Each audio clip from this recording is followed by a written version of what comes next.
Welcome back to BYoungMinistry.com, to another blog and to another podcast. Today we continue in our study of the book of James. We're in chapter 1, verses 6 through 8, which reads, "But when you ask, you must believe and not doubt, because the one who doubts is like a wave of the sea blown and tossed by the wind. That person should not expect to receive anything from the Lord. Such a person is double-minded and unstable in all they do." That's James chapter 1, verses 6 through 8. Today we come back to our study of the testing of our faith through the trials that come into our lives. As we have considered, when we are in the midst of a trial, we most desperately need the wisdom of God. Through the trial, we ask for His wisdom. And when He gives us His wisdom, we grow in our faith. We grow in our heart's ability to see Him. And as we see as in today's text, there's a condition to consider when we are asking God for His wisdom. In verse 6 of today's passage, we read, "But when you ask, you must believe and not doubt, because the one who doubts is like a wave of the sea, blown and tossed by the wind."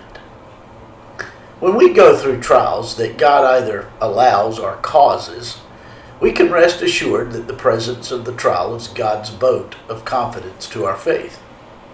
You see, He wouldn't allow the trial to come if He didn't think our faith was strong enough to endure the trial. This is why He reminds us to not be double-minded. To be double-minded is to be unstable in our attempt to trust Him. This does not mean that when we doubt and subsequently question God, that we do not trust Him.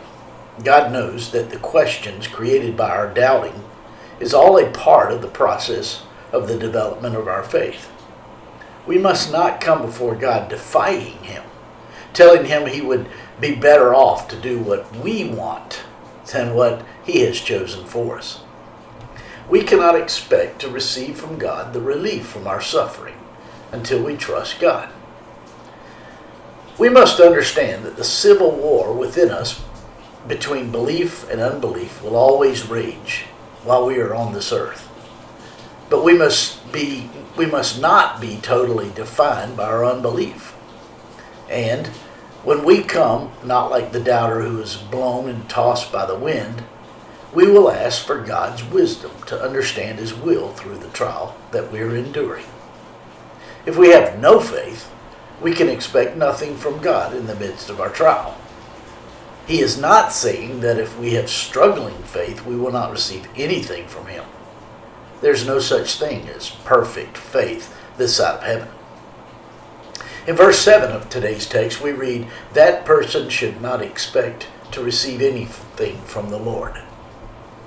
If we do not have any faith, we will receive nothing from God, because as we learn in Hebrews 11:6, without faith, it is impossible to please God.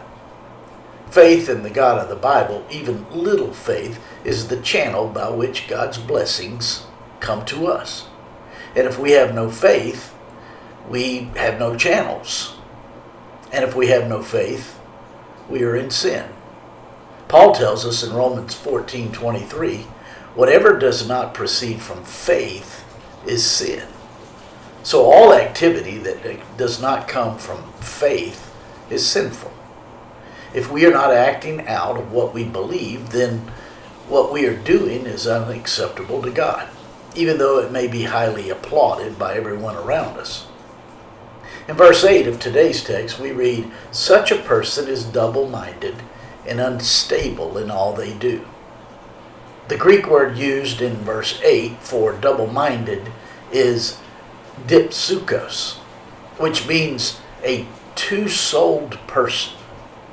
This word appears only in the book of James. Most Bible scholars believe this word was coined by James. This does not mean we have perfect faith. In the Gospels, the Lord Jesus asked a man whose son was in need of healing, "Do you believe?" The man responded by saying, "Yes, Lord, I believe. Help my unbelief." This man honestly answered by revealing the civil war within.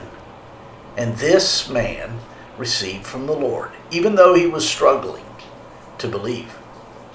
The adjective unstable at the end of verse 8 is a Greek word which means to not establish or to not set in order. This word is found 5 times in the New Testament.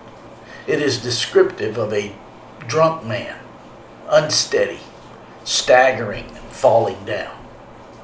This is not descriptive of the one who is growing in his heart's ability to see God. This word describes the person who believes not at all.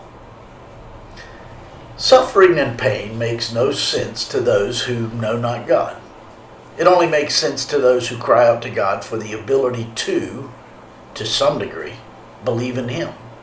This is how the process works. We encounter a trial. It calls us to believe in God. And when we believe in Him, we cry out to Him. And when we cry out to Him for help, even though our faith is struggling, He joyously grants to us His perspective on our lives. And I might add, the trial that is in our lives. As a result, we grow in our faith in Him. We grow in His wisdom or His ability to look at the situation that we're in. And we grow in our love for Him. And we grow in our usefulness to Him. My friends, I trust this blog and this podcast are helping you in your walk with the Lord. If I can be of further assistance to you, don't hesitate to shoot me an email at BYoungMinistry@gmail.com. Hey, have a great day.